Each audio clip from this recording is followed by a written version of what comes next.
لأن الفضة هي أفضل موصل، لكن الذهب هو اللي بيستخدم أكتر في الإلكترونيات.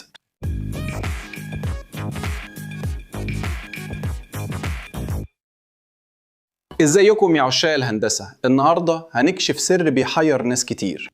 لو الفضة هي المعدن اللي بيوصل الكهرباء أحسن، ليه الذهب هو المفضل في الإلكترونيات؟ وكمان موجود تقريبا في كل أجهزتنا. كتير مننا اتعلم في المدرسة إن في مواد بتوصل الكهرباء أحسن من غيرها، بس إيه بالظبط اللي بيخلي المادة موصل كويس؟ ببساطة الموصل الكهربائي هو مادة بتسمح للتيار الكهربائي يعدي من خلالها بسهولة. ده بيحصل علشان ذراتها فيها إلكترونات مش مرتبطة بيها بقوة، وده بيسمح للإلكترونات تتحرك بحرية. تخيل طريق مليان عربيات، لو الطريق واسع ومفهوش عوائق، العربيات أو الإلكترونات يقدروا يتحركوا بسرعة ومن غير مشاكل.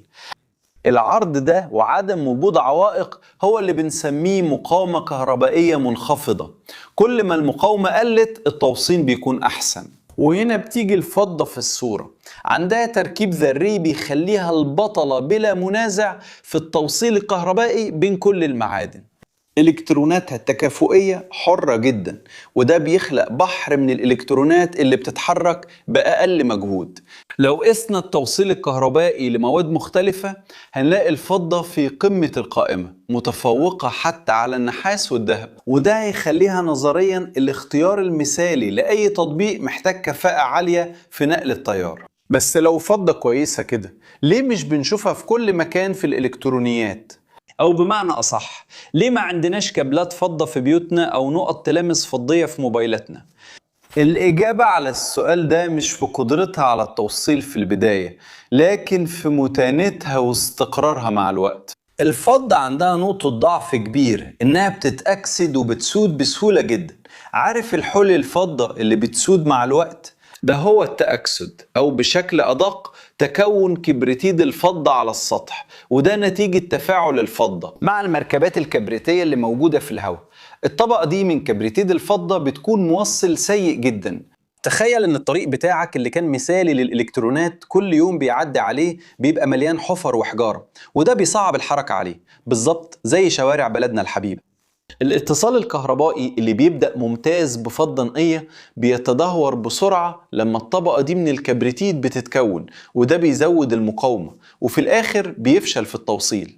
غير الأكسدة اللي بتكون طبقة الكبريتيد، الفضة كمان أكتر عرضة للتآكل الكهربائي. في البيئات الرطبة وتحت ظروف معينة من التيار الكهربائي والرطوبة، أيونات الفضة ممكن تهاجر وتكون جسور موصلة غير مرغوب فيها في المكونات الإلكترونية، وده ممكن يؤدي لحدوث قصر كهربائي. بالنسبة للإلكترونيات الحديثة اللي بتتطلب موفوقية عالية جدا وتصغير في الحجم، الميزة دي بتخلي الفضة خيار غير عملي لمعظم نقاط التلامس والتوصيلات الحساسة، حتى مع توصيلها الكهربائي الممتاز في البداية.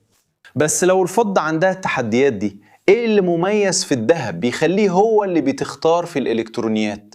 مع انه توصيله الكهربائي اقل شوية وكمان اغلى بكتير، الميزة الكبيرة في الذهب بتكمل في خاصية اسمها الخمول الكيميائي. الذهب معدن نبيل بامتياز، وده معناه انه مقاوم جدا للتآكل والأكسدة. على عكس الفضة، الذهب ما بيتفاعلش مع الأكسجين اللي في الهواء، ولا مع أغلب الأحماض، ولا مع مركبات الكبريت. هو ببساطة بيفضل لامع وموصل للكهرباء، وبيفضل تقريبا من غير أي تغيير لعقود طويلة. تخيل طريق الإلكترونات معمول من مادة عمرها ما بتتبهدل، مهما طال الزمن أو اتغيرت الظروف الجوية بتفضل دايما ناعمة ومثالية لحركة الإلكترونات للأبد. المقاومة دي للتآكل أساسية علشان متانة مكونات الأجهزة الإلكترونية.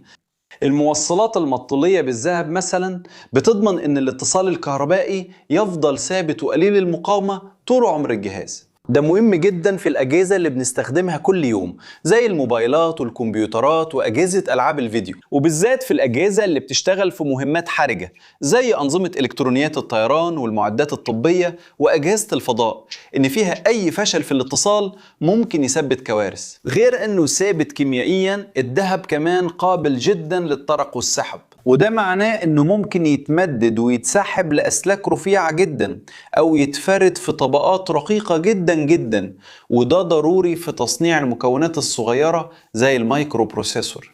بس استنى، الذهب معدن نفيس مش أغلى بكتير من الفضة؟ أيوة، الذهب أغلى من الفضة والنحاس. مع ذلك في الإلكترونيات بيستخدموه بكميات صغيرة جدا. ولما بنتكلم عن الطلاء بالذهب في الموصلات أو المسارات على لوحات الدوائر، احنا بنتكلم عن طبقات سمكها بالميكرون، يعني أجزاء من المليمتر. كمية الذهب في موبايل ذكي مثلا هي بس شوية عشرات من الميلي جرامات. التكلفة الإجمالية للذهب في المكونات دي مع إنها مش قليلة بس مبررة بسبب الاعتمادية والأداء اللي مفيش زيه اللي الذهب بيوفرهم في التطبيقات عالية التقنية. التوفير البسيط اللي ممكن يحصل لو استخدمنا مادة أقل جودة مش هيعوض المخاطرة بحدوث أعطال أو الحاجة لتغيير المكونات بشكل متكرر. العلاقة بين التكلفة والفائدة لما نحسب العمر الطويل والأداء بتميل بشكل كبير لصالح الذهب. بس فين فعلا الذهب بيظهر قيمته الحقيقية؟ في الإلكترونيات هتلاقيه تقريبا في كل الوصلات المهمة. دبابيس البروسيسور والرام بيتم تغطيتها بالذهب علشان يضمنوا تواصل سريع ومن غير مشاكل مع المذر بورد. الكونتاكتات الداخلية لوصلات اليو اس بي والاتش دي ام اي وكابلات الداتا السريعة التانية كمان فيها ذهب علشان يحافظوا على سلامة الإشارة من جوه شرائح أشباه الموصلات. أسلاك ذهب رفيعة جدا بتستخدم علشان توصل بين شريحة السيليكون ودبابيس الغلاف، ودي تقنية اسمها واير بوندينج. قدرة الذهب إنه ما يتأكسدش هي الضمان إن الملايين دي من التوصيلات في أجهزتنا تشتغل كويس لسنين طويلة. طيب في أي مواقف كل معدن من دول فعلا بيبان تميزه؟ النحاس عشان هو موصل ممتاز وكمان أرخص بكتير هو الملك في التمديدات العامة، وكابلات الكهرباء والمسارات الداخلية لمعظم لوحات الدوائر المطبوعة. قدرته على التوصيل عالية كفاية لمعظم الاستخدامات وسعره بيخليه مناسب للكميات الكبيرة. الفضة بتستخدم في تطبيقات معينة جدا لما تكون قدرتها العالية على التوصيل ضرورية جدا ولازم تتأمن كويس، زي في بعض نقاط التلامس في المفاتيح اللي بتتحمل تيار عالي أو في بعض أنواع الهوائيات، بس دايما بحذر الأكسدة. أما الذهب فهو لا يمكن استبداله في الأماكن اللي فيها الاعتمادية وانخفاض مقاومة التلامس ومقاومة التآكل عوامل أساسية، وده بيضمن إن أجهزتنا تشتغل من غير أعطال لفترة طويلة. لو وصلت لحد هنا وعجبك الفيديو اشترك في القناة لو لسه مش مشترك، وحط لايك وفعل الجرس عشان توصلك كل الإشعارات. ولو شايف إن المحتوى بتاعنا مفيد فكر تبقى عضو معانا وتدعمنا عشان نقدر نكمل ونقدم محتوى أكتر على المنصة دي.